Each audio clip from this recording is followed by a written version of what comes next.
And today we are here to learn about concluding paragraphs. So, remember this thing where I showed you how an intro paragraph starts off very open and just sort of focuses you into the thesis statement, which is the sentence that tells you what the paper's about. Well, you get your thesis statement, you get your 3 supports, you make a body paragraph out of each of those supports. So,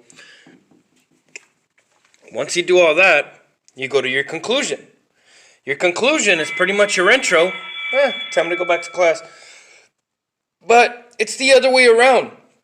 So the way you start is, you start with a restated thesis.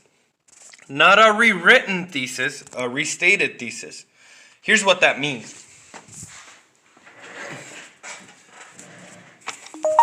The formula to a thesis is usually the answer to the prompt plus your 3 supports, your 3 supporting reasons.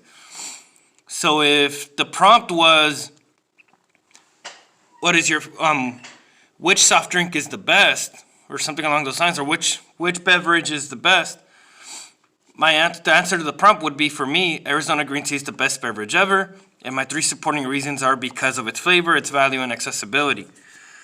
So what I'm going to do to restate it is flip it. So an easy way to restate the thesis is to flip the 2 elements around to look like this. So your 3 reasons go first and then the answer to the prompt.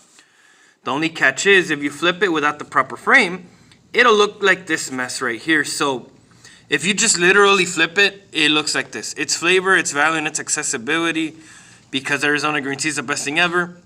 You could change the because and say, are the reasons why Arizona green tea is the best thing ever? But we can do better than that. Here's a little formula. Here's like a little life hack. Try this one.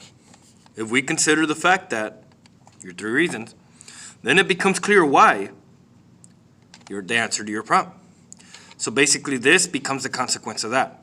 So if we consider the fact that not all good drinks are created equal when it comes to flavor, price, and availability, then it becomes clear why Arizona green tea is the king among soft drinks. So I kind of added a little flair to it, tantita salsa a los tacos. That's what you want to do too.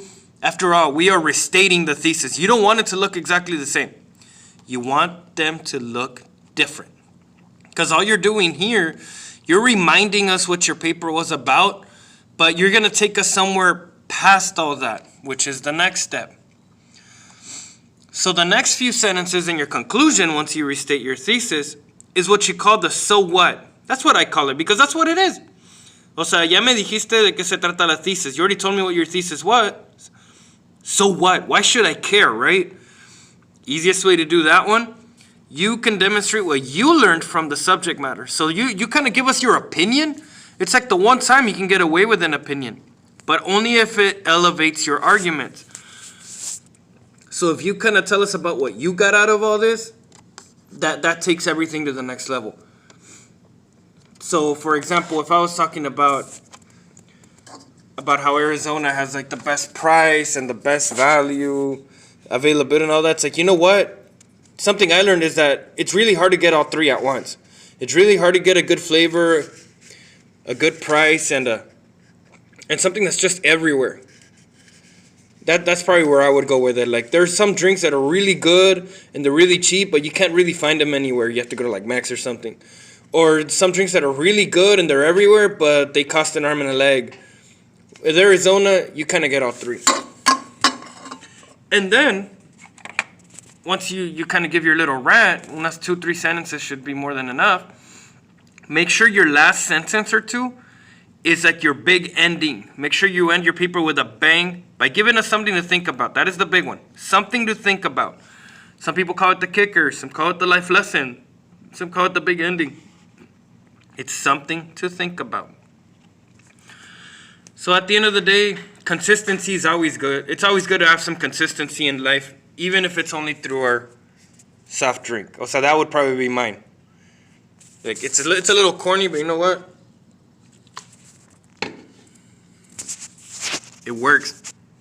Sometimes corny is not as bad as it sounds. So restate your thesis, flip it around, reword it a little bit, give it a little bit of flair. Tell us why we should care. Tell us what you learned about all this while writing it. Give us like your point of view on it. And just make sure you end it with a kick. Make sure you end it with that one sentence that just kind of says, this is it. It leaves it more than clear to the reader that you are done. Thank you for tuning in. This will be the last video for this project. Take care out there and see you in the next one. Bye.